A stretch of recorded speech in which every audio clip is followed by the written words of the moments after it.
Voice of south நேயர்களுக்கு வணக்கம். இந்த நேர்காணலில் நாம் சந்திக்க போவர் பத்திரிகையாளர் திரு கோடீஸ்வரன் அவர்கள். வணக்கம் பாலாஜி. தொடர்ந்து திமுக உட்பட இந்தியா கூட்டணி கட்சிகள் போராட்டத்தை அறிவிச்சிட்டு இருக்காங்க. நாளை ஜூலை 27ஆம் தேதி திமுக சார்பில் மாநிலம் தழுவிய போராட்டம் அறிவிச்சிருக்காங்க. ஒன்றிய பாஜக அரசு கண்டிச்சு மாநில அரசுகளுக்கு நிதி பங்கீடுல பாரபட்சம் காட்டப்படுது, பாஜகவோடு யார் கூட்டணியில் இருக்காங்களோ அவங்களுக்கு தான் முன்னுரிமை கொடுக்கப்படுது அப்படின்னு ஒன்று சொல்லப்படுது. இன்னொரு புறம் இந்தியா கூட்டணி கட்சி தலைவர்களும் தொடர்ந்து இந்த மாதிரியான கைது நடவடிக்கைகள் மேற்கொள்ளப்பட்டே இருக்கு. கெஜ்ரிவால் கைதை கண்டித்து ஜூலை 30ஆம் தேதி நாங்களும் போராட்டம் நடத்துகிறோம் இந்தியா கூட்டணி முழுமைக்கும் அறிவிச்சிருக்காங்க. என்ன தீர்வு எட்ட முடியும்னு நினைக்கிறீங்க? திமுக கட்சியை பொறுத்தவரையிலும் பார்த்திங்கன்னா இந்த போராட்டங்கள் இல்லை ஒரு பிரச்சாரத்தை முன் எடுத்து வைப்பது, மத்தியில் இருக்கக்கூடிய ஆட்சியாளர்களை கேள்வி கேட்பது, இல்லை ஒரு அரசாங்கத்துக்கு எதிராக கேள்வி கேட்குறது, இந்த மாதிரி விஷயங்கள் அந்த கட்சிக்கு நன்றாக வரும்.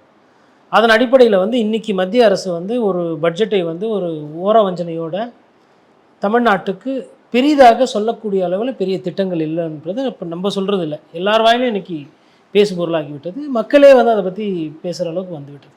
அப்படி இருக்கும்பொழுது ஒரு பிரதான எதிர்க்கட்சி எதுக்கு பாஜக அப்படின்னு இருக்கும்போது அவங்க உடனடியாக அறிவிச்சு வச்சுருக்காங்க. அதாவது நான் கூட நினச்சேன் ஒரு வாரம் கட்சியில் ஒரு 4-5 நாள் கழிச்சு வரும்ன்ற மாதிரி. இப்போது சனிக்கிழமையே அறிவிச்சிருக்காங்க அப்படின்னும் பொழுது அந்த பிரச்சாரம் என்பது, அந்த போராட்டம் என்பது மக்களுக்கு ஒரு புரிதலை ஏற்படுத்தும். என்ன இதில் ரொம்ப முக்கியமாக கவனிக்க வேண்டியதுன்னா, இது இன்றைக்கி திமுக தமிழகத்தை பொறுத்தவரை ஆளுகின்ற கட்சி. ஒரு ஆளுகின்ற கட்சி ஒரு போக்குவரத்து நெரிசல் பண்ணாமல், மக்கள் வேலைக்கு போகிறவங்களுக்கு ஒரு இடையூறாக இல்லாமல், ஒரு அமைதியான வழியில் அற வழியில் ஒரு இடத்துல தேர்வு பண்ணி அங்கே விளக்கம் இல்லை ஒரு போராட்டம், ஒரு டோக்கனிசம் மாதிரி பண்ணுறது வரவேற்கத்தக்கது. ஆனால் இதில் மக்கள் பாதிக்காத வண்ணம் பண்ணோம் ஒன்று. இரண்டாவது இது அண்ணாமலை போன்ற தமிழகத்தில் பாஜக தலைவர்களிருந்து ஆரம்பித்து பிரதமராக இருக்கிற ஐயா மோடி அவர்கள் வரணும். இது ஒரு அவர்களுக்கு ஒரு நல்ல பேர் கிடைக்காததை உறுதி செய்யும். இவங்க நிறைய பேசுவாங்க, உங்களுக்கு செய்கிறேன்பாங்க, ஆனால் செய்ய மாட்டாங்க அப்படின்றத மக்கள்கிட்ட திரும்ப திரும்ப நீங்கள் கொண்டு போய் சேர்க்கும்போது சொல்லும்போது என்னென்னா, ஆல்ரெடி தமிழகத்தில் ஒரு ஸ்ட்ராங் பிஜேபி மனநிலை இருக்குது. நம்ம 2014 தேர்தல் பார்த்தோம், 19 தேர்தல் பார்த்தோம், 24 தேர்தல் பார்த்தோம். இதே மாதிரி தொடர்ந்துச்சுன்னா 2029 அவங்களுக்கு ஒன்றும் இருக்காது அப்படின்ற மாதிரி போயிடும். அப்போ பாஜக தமிழகத்திலிருந்து தனித்து விடப்படுகிறது அப்படின்றத நோக்கி தான் அந்த பிரச்சாரம் போகும். மூணாவது ரொம்ப முக்கியமான விஷயம் என்னென்னா, இப்போது யார் யாரெல்லாம் பட்ஜெட்டை எதிர்த்து போராடுறாங்க, யார் யாரெல்லாம் பட்ஜெட்டுக்கு ஆதரவாக இருக்காங்க அப்படின்றத மக்கள் பார்க்குறதுக்கு ஒரு வாய்ப்பு. இல்லை, போராட்டங்கள் நிறைய வடிவங்கள் இருக்கு. போராட்டம்னா இப்போ முதலமைச்சர் மு க ஸ்டாலின் நிதி ஆயோக் கூட்டத்தில் கலந்துக்காதது ஒரு போராட்டம் தான் அப்படின்னு சொல்கிறாங்க. இப்போ அந்த கூட்டத்தில் கலந்துக்காதனால நீங்கள் எனக்கு நிதி ஒதுக்கல, அதனால் நானும் கலந்துக்கல, நானும் புறக்கணிக்கிறேன் அப்படின்னு முதலமைச்சர் அந்த முடிவு எடுக்கிறார் அப்படின்னா, அதனால ரெசல்யூஷன் என்ன, மக்களுக்கு என்ன தீர்வு கிடைச்சிட போகுது அப்படின்ற ஒரு கேள்வி வந்துருது. இல்லைங்க, அது ஒரு எதிர்ப்பு நிலை. அது அதாவது பாஜக மக்கள் விரோதமாக ஒரு செயல் செய்யுதுன்னா அதை எதிர்க்கிற தன்மையில் நான் இருக்கிறேன், நான் அதை ஏற்றுக்க மாட்டேன். நீங்கள் போட்ட பட்ஜெட்டில் எனக்கு எங்கள் மாநிலத்துக்கு வர வேண்டியது வரல. அப்படி இருக்கும்போது நீங்கள் கூப்பிட்ற விழாவுக்கோ இல்லை நீங்கள் கூப்பிட்ற நித்தி ஆயோக் கொண்டு நான் எதுக்கு வரணும் அப்படின்றது தான் அதனுடைய பதில், அதனுடைய புரிதல். இதனால் மக்களுக்கு என்ன கிடைக்குதுன்னு பார்த்தா, இதனால் மக்களுக்கு ஒன்றும் கிடைக்காது. ஆனால் மக்கள் என்ன புரிஞ்சுக்கிறாங்கன்னா, பாஜக எதிர்ப்பில் யார் தீவிரமாக இருக்காங்களோ அவங்களுக்கு நாங்கள் ஓட்டு போடுவோம் அப்படின்றது வச்சுருக்காங்க. இப்போ திமுக டைரெக்டாக இப்போ பப்ளிக்கு என்ன பெருசாக செஞ்சுது? ஆட்சியில் இல்லாதப்போ என்ன செஞ்சுது? ஆட்சியில் இருந்தால் ஓகே, நீங்கள் திட்டம் கொண்டு வருவீங்க, 1000 ரூபா பெண்களுக்கு கொடுப்பீங்க, தேவைப்பட்டால் கொஞ்சம் தலகணம் ஜாஸ்தி ஆயிடுச்சுன்னா கரண்ட் பில்லை ஏற்றுவீங்க. அதான் நீங்கள் திட்டத்தை ஆட்சியில் இருந்தால் பண்ணுவீங்க. ஆட்சியில் இல்லாதப்போ திமுக என்ன பண்ணுச்சு? கட்சிக்காரர்கள் நிதி உதவி பண்ணியிருப்பாங்க, அவ்வளோதான். அதை தாண்டி அந்த நம்பிக்கை எப்படி வந்தது திமுக மீது? பாஜக எதிர்ப்பு, மத்திய அரசை கேள்வி கேட்குறாங்க, இவர் பேசுகிறாரு, இவர் மக்கள் பிரச்சனையை பேசுகிறாரு, இவர் எதிர்த்து நிற்கிறாரு பிரதமரை, இவரை நம்ம நம்புவோம். அந்த நம்பிக்கை தான் அந்த பிரச்சாரம். அந்த நம்பிக்கையின் ஒரு வடிவம் தான் நான் நித்தி ஆயோக்கு வரமாட்டேன் அப்படின்னு சொன்னது. அது தமிழகத்துக்கு உண்டான அரசியல் ஒண்டி கிடையாது, அது ஒட்டுமொத்த இந்திய அரசியலாக மாறி இருக்கு. மற்ற மாநில முதலமைச்சர்களும் அதை பார்த்து கொண்டு அதற்கு பின்னாடி நானும் வரமாட்டேன், நீங்களே உட்காந்து டீ ஆத்திக்கங்க, நாங்களாம் வரல.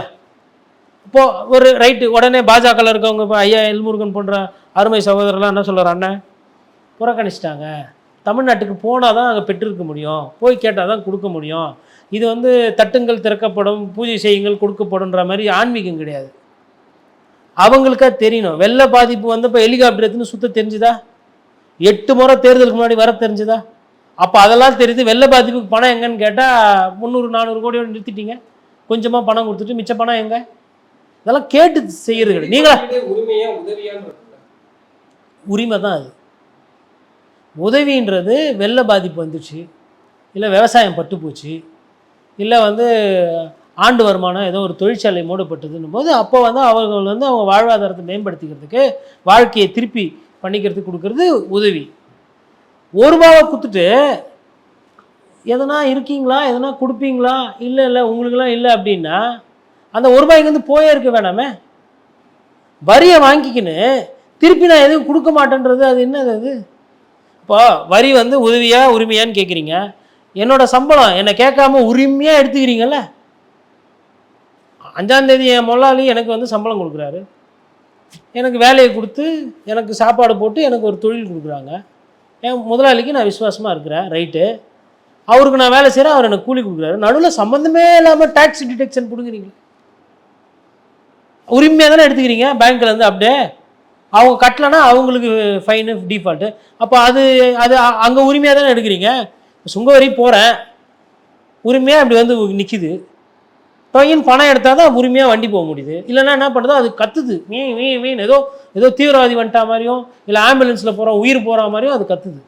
இதெல்லாம் என்ன வேலை இது? அப்போ நீங்கள் உரிமையாக எடுக்கிறீங்க, பிடிச்சி பிடுங்குறீங்கன்னுமோ அதே மாதிரி திருப்பி கொடுக்கணும். இதை 10 பேர் வந்து கூப்பிட்டு சொல்லிட்டு இருக்க மாட்டாங்க கொடுங்க கொடுங்கன்னு. பார்க்குறீங்க, மெட்ரோ ரயில் திட்டத்துக்கு பணம் கேட்டாங்க, கடிதம் எழுதியாச்சு. பணம் எங்கன்னு கேட்டால் இல்லை. பட்ஜெட்லையாச்சும் இருக்குன்னு பார்த்தா இல்லை. சரி, ரயில்வே பட்ஜெட்டில் தமிழகத்தோட குட்டி குட்டி மாநிலத்துக்கெல்லாம் அள்ளி கொடுத்துருக்குறீங்க. ஏன் தென்னக ரயில்வே பார்த்தா எப்படி தெரியுது? டிக்கெட் வாங்கலை, காசு கொடுக்கல, இங்கே வர வருமானம் இந்தியன் ரயில்வேக்கு போகல. ஏன் அப்போ திருப்பி செய்யணும்னா உங்களுக்கு ஒரு வாட்டி மனசு கஷ்டமாக இருக்குது. அப்போ சொன்னீங்க சென்னை சென்ட்ரலில் மாடர்னைசேஷன் பண்ண போகிறோன்னு. 15 வருஷத்துக்கு முன்னாடி நான் எழுதினேன் அந்த செய்தியை.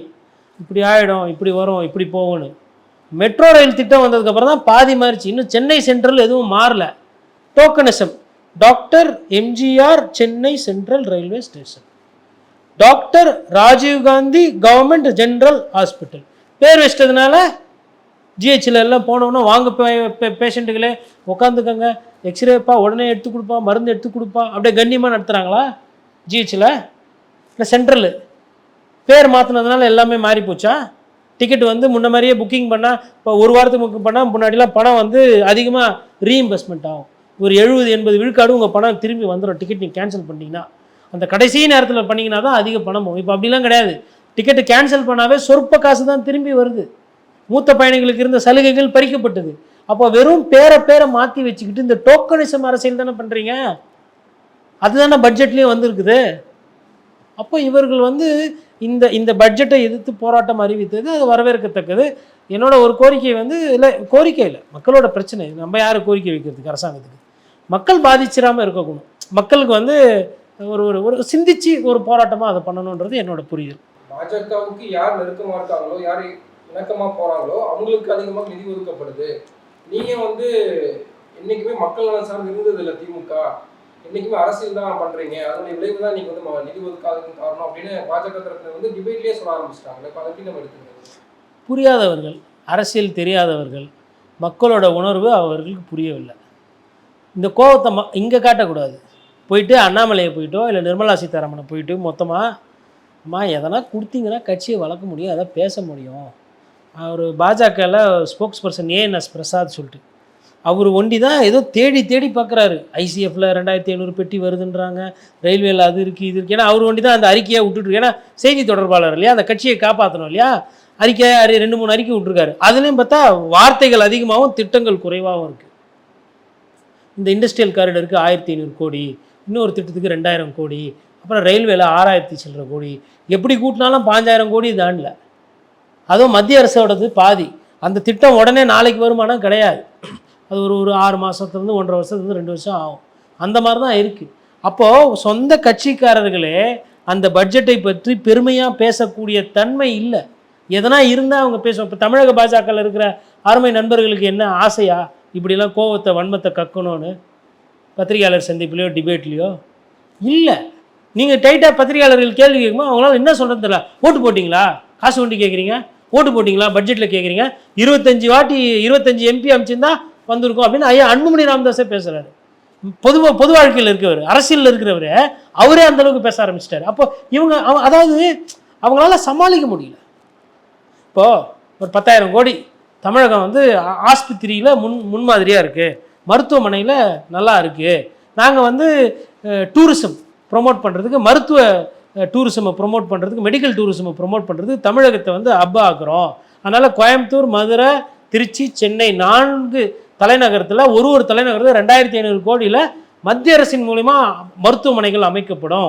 அதனால் வெளிநாட்டில் இருக்கிற பேஷண்ட்டுங்கள்லாம் யாருன்னா இன்டர்நேஷ்னல் பேஷண்ட்ஸ் இருந்தாங்கன்னா இங்கே வந்து இருதய சிகிச்சை பண்ணிக்கலாம், இங்கே வந்து அவங்க வந்து உடம்புக்கு எதனா உபாதைகள் இருந்தால் பண்ணிக்கலாம், சித்த மருத்துவம் வந்து இங்கே பயன்பெறலாம், 5 ஸ்டார் ஃபெசிலிட்டியில் நாங்கள் சித்தா கொடுப்போம், 5 ஸ்டார் ஃபெசிலிட்டியில் நாங்கள் யுனானி கொடுப்போம், இங்கே ஹாலிடே மாதிரி அவங்க வந்து தங்கிக்கிட்டு யோகா, மெடிடேஷன், பிராணயாமா இதெல்லாம் பண்ணிக்கலாம், இயற்கை மருத்துவம் வேணாலும் இயற்கை மருத்துவம் இருக்குது, சித்த மருத்துவம் வேணாலும் சித்த மருத்துவம் இருக்குது, இங்கிலீஷ் மெடிசன் வேணாலும் இங்கிலீஷ் மெடிசன் இருக்குது. பூரா வெளிநாட்டு மக்களும் இந்தியாவுக்கு வாங்க, தமிழகத்துக்கு வாங்க, விருந்தோம்பலுக்கு பேர் போன இது மருத்துவ குணம் கொண்ட ஒரு மாநிலம் பண்ணலாமே, இல்லை கேரளாவுக்கு பண்ணியிருக்கலாமே, ஆயுர்வேதம் இருக்கே. அப்படியெல்லாம் சிந்தனை இல்லையே. சொல்லியிருந்தா அதை வைத்து இப்போ பிஜேபிக்காரங்க பேசியிருப்பார்கள். அவங்களுக்கு பேசுறதுக்கு ஒன்றும் இல்லை. டிஜிட்டைசேஷன் பண்ண போகிறாங்க யாருக்கு, விவசாயிக்கு. அவரே எப்படி பார்க்குறாரு, மேலே பார்த்தா மழை வருமானது, ஒன்றும் வந்தால் கொட்டுது, இல்லை வரல, இந்த சைடு பார்த்தா திடீர்னு அப்படியே திறந்து விட்றாங்க, இல்லைனா ட்ரையாக இருக்குது, வந்த நெல்லை பாதுகாக்கிறதுக்கு இடம் இல்லை. அப்படி இருக்கும்போது நாங்கள் டிஜிட்டைசேஷன் கம்ப்யூட்டரை வச்சு என்ன பண்ணுவாங்க விவசாயி, ஆர்டிஃபிஷியல் இன்டெலிஜென்ஸ்னு சொல்லி இந்த யூஎஸில் 3 நாளாக பேடி அடிச்சிருக்குது ஸ்டாக் மார்க்கெட்டு. பணம் போட்டவங்களாம் ஆர்டிஃபிஷியல் இன்டெலிஜென்ஸ் நாக்கா வலிக்கிறது, ஒரு போட்ட பணத்துக்கு ரூபாய் எங்கன்னு திருப்பி கேட்குறாங்க. அப்போ எது விஞ்ஞானம், எது தொழில்நுட்பம், அது எதில் செயல்படுத்தணும், எதை வந்து அப்படியே விடணும்னு தெரில. விவசாயத்துக்கும் ஆர்டிஃபிஷியல் இன்டெலிஜென்ஸுக்கும் இன்றைக்கி தேவை இருக்கான்னா இல்லை. தொழில்நுட்பம் தேவைப்படுது. ட்ரிப் இரிகேஷன் இருக்குது, நீங்கள் மொபைலில் வந்துட்டு பண்ணி நீங்கள் இல்லாதப்பவே அங்கேயே ஆப்ரேட் பண்ணிங்கன்னா மோட்ரு போட்டு மோட்டரே தண்ணி விட்டுக்கும், நெல்லுக்கு நீர் பாசம், அதெல்லாம் இருக்குது. அது போதாதா? இதுவும் தொழில்நுட்பம் தான். இதுக்கு மேலே என்ன ரோபோட் அனுப்ப போகிறீங்களா? அப்போ இது யாருக்கான பட்ஜெட் அப்படின்னு கேள்வி வந்தது தெரியலையே. தமிழகத்துக்கு நிதி ஒதுக்கலன்னு கேட்டால் உங்களுக்கு மட்டும் அப்படி இல்லையே, மகாராஷ்டிராவுக்கும் ஒதுக்கல, யூபிக்கும் அப்படி இல்லை. அதான் எல்லாருக்கும் பட்டநாமம். அதாவதுங்க இந்த பட்ஜெட்டினுடைய தன்மை என்னென்னா, உழைத்தவர்கள் மேலும் உழைக்கணும், கஷ்டப்படுறவங்க மேலும் கஷ்டப்படணும், வரி அதிகமாக செலுத்துகிறவங்க வரி. கார்ப்பரேட் டேக்ஸை விட இன்கம் டேக்ஸு கூட இருக்குன்னா அதற்கு நான் சுருக்கமாக புரிதல் என்னென்னா, பெரிய நிறுவனங்கள் கொஞ்சமாக வரி கட்டுமா, கோடிக்கணக்கில் சம்பாதிக்கிறவங்க, மாத சம்பளம் வாங்கி குடும்ப சுமையை சமைக்கிறவங்க அதிகமாக வரி கட்டணுமா. கார்ப்பரேட் டேக்ஸை விட இன்கம் டேக்ஸ் கூடுதலாக இருக்குங்க, ஒரு விழுக்காடு ஏதோ கூடுதலாக இருக்குது. அப்போ இது வந்து அந்த 2-2.5% பேர் தான் வரி கட்டுறாங்க. அந்த 2.5% பேர் தோளில் வந்து நீங்கள் எல்லாத்தையும் போட்டு திணிக்கிறீங்கள, அமுக்குறீங்கள, மூச்சு விட முடியாத அளவுக்கு கஷ்டப்படுவாங்கல்ல.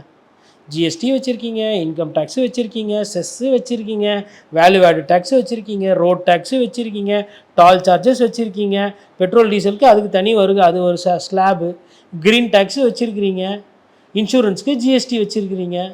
இன்னும் எதுக்கு தான் வைக்கல, என்ன தான் வேணும் உங்களுக்கு, எவ்வளோ தான் உரிய போகிறீங்க போட்டு.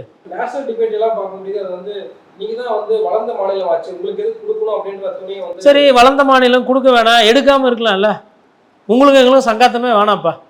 அதான் இப்போ ஒரு சில தமிழ் சொந்தங்கள்லாம் பேசிகிட்டு இருக்காங்க, வரி கொடுக்காத ஒரு போராட்டம் மாதிரி இயக்கம் மாதிரி பண்ணணும் அப்படின்ற மாதிரிலாம் பேசி வருது. யார் இந்த நிலைமைக்கு பட்ஜெட்டை பற்றி எந்த காலத்துலையுமே இல்லாத அளவுக்கு இன்றைக்கி பேசுகிறாங்கல்ல, அவங்களுக்கு தெரியுது இல்லை. இப்போ எல்லாம் இப்போ 2-3 நாளாக என்ன பேசு பொருள் பண்ணிகிட்ருக்காங்க, பிஎஸ்என்எலுக்கு போயிடலாம், தனியாரோட செல்ஃபோன் இதில் இருந்து பிஎஸ்என்எலுக்கு போங்க, பிஎஸ்என்எல் பிளான் இது, பிஎஸ்என்எல் இது தருது, இவ்வளோ ரேட்டு கம்மியாக இருக்குன்னு சொல்லிட்டு பொதுமக்கள் அனுப்பிச்சிக்கிட்டு இருக்கிறாங்க. இப்போ தான் பொதுமக்களுக்கு புரியுது, பிஎஸ்என்எல் நம்ம சொத்து, இது நம்மளுது, அரசாங்கத்துது, அரசாங்கத்தில் இருக்கவங்க போவாங்க வருவாங்க, சொத்து உண்டு, அந்த உணர்வு வருது எப்போ விலை கம்மின்றவன. அப்போது இது மாதிரி விஷயங்கள் வந்து இன்னும் அதிகமாக பேசப்படும். இந்த பட்ஜெட்டில் என்ன பண்ணியிருக்காங்க, டெலிகாமில் எக்யூப்மெண்ட் விலையெல்லாம் ஏற்றிருக்கிறாங்க, ஆல்ரெடி ஏற்றி வச்சுருக்கிறாங்க தனியாரில், இன்னும் ஏற்றுவாங்க ரேட்டை, ஏற்றிட்டு அவங்க லாபம் சம்பாரிச்சிருவாங்க. செலவு பண்ணுறது யார், நோட்டை அவுக்கிறது யார்? அப்போ மக்கள் அது ஒரு பிஎஸ்என்எல் ஒரு எடுத்துக்காட்டு. அப்போ இந்த மாதிரி ஒவ்வொரு விஷயம், என் பிரியாணி ஏன் விலை ஏறிச்சு, ஏன் இட்லி தோசைக்கு ஏன் வரி வந்துச்சு? கேன்சரில் பாதிக்கப்பட்டவங்களுக்கு வரி இருந்திருக்கு, இது கூட தெரியாமல் இருந்திருக்கிறோம் இவ்வளோ நாள். அப்போ பட்ஜெட் போன்ற புரிதல் இல்லாமல் ரொம்ப நாள் இருந்துட்டோம். இனிமேல்ட்டு அந்த விஷயங்கள்லாம் புரிய புரிய மக்கள் தெளிவாயிடுவாங்க. இப்போ இந்த பாஜகவினர் கோச்சிக்கிற மாதிரி பேசுறது, எதுக்கு கொடுக்கணும் ஏன் கொடுக்கணும்ல வாதத்தில் வைக்கலாம். திமுக காரங்களோ அண்ணா திமுக காரங்களோ கேட்டுட்டு கம்முன்னு போயிடுவாங்க. பொதுமக்கள் கம்முன்னு பண்ணணும்னு அவசியம் இல்லைல்ல, பத்திரிகையாளர்கள் கம்முன்னு பண்ணணும் அவசியம் இல்லைல்ல.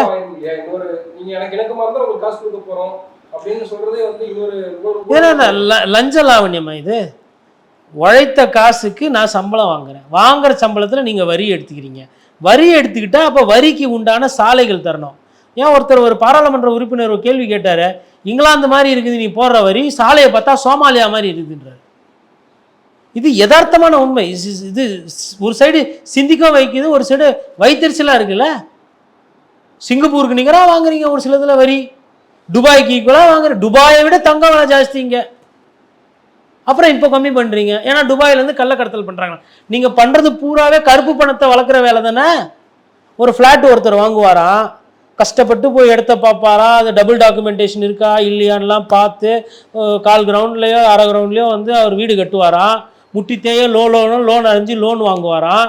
அதுக்கப்புறம் அங்கே இங்கே சொந்தக்காரங்கிட்டலாம் கை காசை வாங்கி அதுக்கு வந்து ரெஜிஸ்ட்ரேஷனை பண்ணி கிரக பிரஸ்தை நடத்தி அபாடான்னு போய் உக்காந்துட்டு கொஞ்ச நாள் இருக்கிறாரு. அவருக்கு சரி இந்த வீடு வேணாம், புள்ள வெளிநாட்டு போய் படிக்கணுன்றான், குழந்தைக்கு கல்யாணம் பண்ணணும்னு நினைக்கிறாரு. இல்லை அவர் வந்து வேறு இடம் போகலாம் அப்படின்னு விற்கணும்னு நினச்சி போகும்போது பார்த்தா கேபிட்டல் கெயின்ஸ். இதுக்கெல்லாம் அர்த்தமே தெரியாது அவருக்கு. வீடு வாங்கும்போது 20 வருஷத்துக்கு முன்னாடி அவர் வாங்கினது கால் கிரவுண்டு வீடு, இல்லை 800 அடி ஸ்கொயர் ஃபீட்டு ஃப்ளாட்டு. அதை ஒரு 20 வருஷம் கழிச்சு அவர் விற்கிறார், அவர் தேவைக்கு விற்கிறாரு. இல்லை அவர் மனைவியை கூப்பிட்டு சுற்றுலா கூட போவார். அவர் பணம், அவர் துட்டு. வாங்கினப்போ வரி கட்டிட்டார். வாங்கினப்போ வரி, லஞ்சம், லாவண்யம், இஎம்ஐ, பிரின்சிபல் இன்ட்ரெஸ்ட்டு, செக்கு பவுன்ஸுக்கு இன்ட்ரெஸ்ட்டு எல்லாத்தையும் கட்டிட்டு வயசான காலத்தில் அதை திருப்பி விற்க போகும்போது கேபிட்டல் கெயின்ஸ். முன்னாடி இண்டெக்ஸேஷன் இருந்துச்சு, அப்பவும் கேபிட்டல் கெயின்ஸ் இருந்தது, இப்பயும் கேபிட்டல் கெயின்ஸ் இருந்தது. அவங்க என்ன பண்ணிட்டாங்கன்னா இந்த இண்டெக்ஸேஷன் தூக்கிட்டாங்க. இந்த இண்டெக்ஸேஷன் என்னன்னா, நீங்கள் 20 லட்ச ரூபாய்க்கு வாங்கின வீடு 20 வருஷம் கழிச்சு 1 கோடி போகுதுன்னா அந்த 1 கோடி ரூபாய்க்கு நீ வரியை கட்டு, உனக்கு அது லாபம்னு சொல்கிறாங்க. அப்போ நான் கட்டின வரி வட்டியெல்லாம் எங்கே போச்சு? என் உழைப்பு, நான் கொடுத்தன லஞ்சம் ரெஜிஸ்டார் ஆஃபீஸுக்கும் சப் ரெஜிஸ்டார் ஆஃபீஸுக்கும் அதெல்லாம் எங்கே போச்சு? இபிக்கு லஞ்சம், மெட்ரோ வாட்டருக்கு லஞ்சம், சொத்து வரிக்கு லஞ்சம், அதெல்லாம் அதில் வரலையே. என் வேர்வை வரலையே, என் வட்டி வரலையே. விற்கும் போது நீங்கள் வந்து நிற்கிறீங்க, சரி நான் விற்கிறேன், வாங்குறவரும் திருப்பி கட்டுறாரு வரி. அப்போ ஒத்த வீட்டுக்கு 2 பரிவர்த்தனைக்கு 4 முறை வரி வாங்குவீங்களா? வாங்கும்போது வரி, விற்கும்போது வரி, வாட்டி 2வது வாட்டியும் அதே கதை. எனக்கு வித்தார் பாருங்க, அவரும் ஒரு சில பணத்தை கட்டணும், நான் வாங்கும்போது நானும் கட்டுறேன் ஒரு சிலதை. டெவலப்மெண்ட் சார்ஜஸ்லாம் இருக்குது, பிளான் அப்ரூவலுக்கு சார்ஜஸ்லாம், இதெல்லாம் நாட்டுக்கு தானே போகுது. அது மாநிலத்துக்கு வந்தால் என்ன, மத்தியத்துக்கு வந்தால் என்ன, எங்கள் பணம் தானே வந்தது. அப்போ இந்த சிறிய புரிதல் கூட இல்லாமல் நீங்கள் ஒரு விஷயம் பண்ணுறீங்கன்னா நீங்கள் என்ன நினைக்கிறீங்கன்னு அர்த்தம். கால் கிரவுண்ட் இடம் இல்லாமல் அவ்வளோ பேர் இருக்கிறாங்க, ஹோம்லெஸ் நிறைய பேர் இருக்கிறான். வீடு வச்சவனுக்கே இந்த நிலைனா பிளாட்ஃபாரத்தில் நிறைய பேர் இருக்கிறான், அவனோட நிலைமை நாளைக்கு என்ன என்னென்ன தெரியாத நீங்கள் பண்ணி வைக்கிற வேலை. 100 விழுக்காடுக்கு மேலேயா பெட்ரோல் டீசலுக்கு போடுவீங்க வரி. உக்ரைன் போரில் கச்சா எண்ணெய் சும்மா கிடக்குது, வரவங்க போகிறவங்களாம் எடுத்துக்கோ கூவி விலை கம்மியாக விற்கிறாங்க.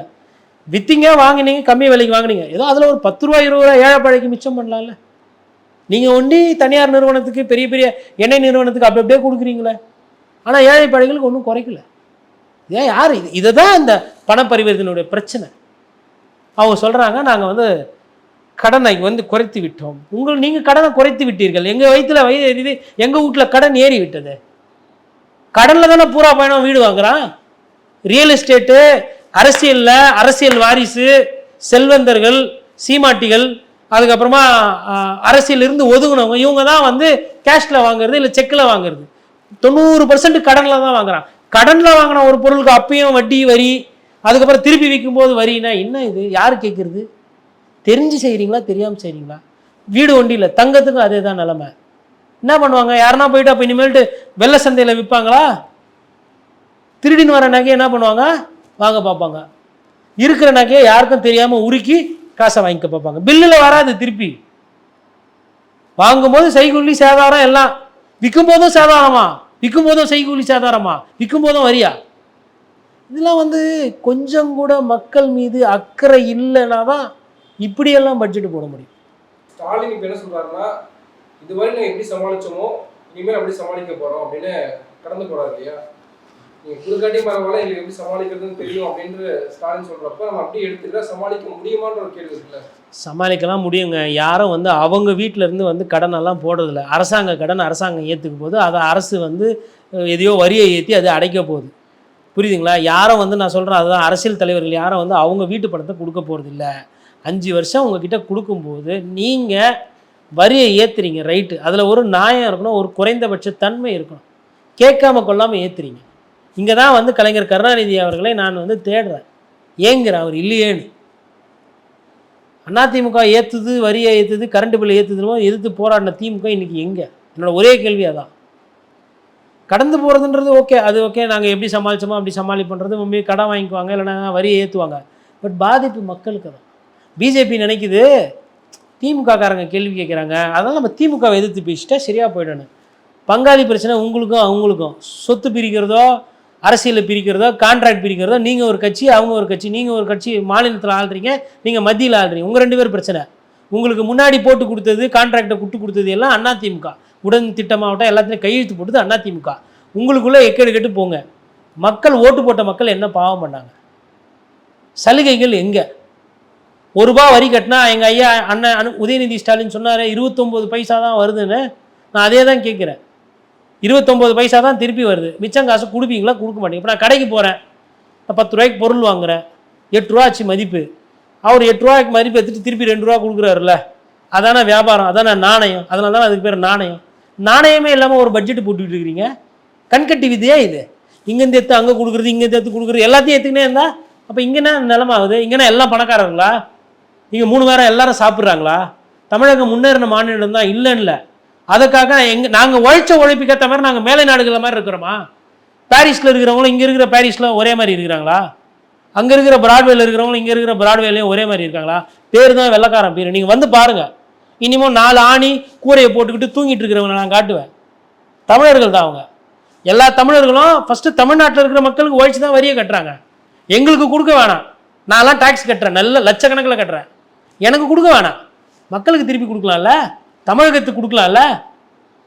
ஏன் அம்மா உணவகம், அதுக்கப்புறமா வந்து சிற்றுண்டி, அதுக்கப்புறம் அண்ணா உணவகம் ஆந்திராவில், அதேமாதிரி மத்திய பிரதேசத்தில் வந்து உணவு போடுறாங்க.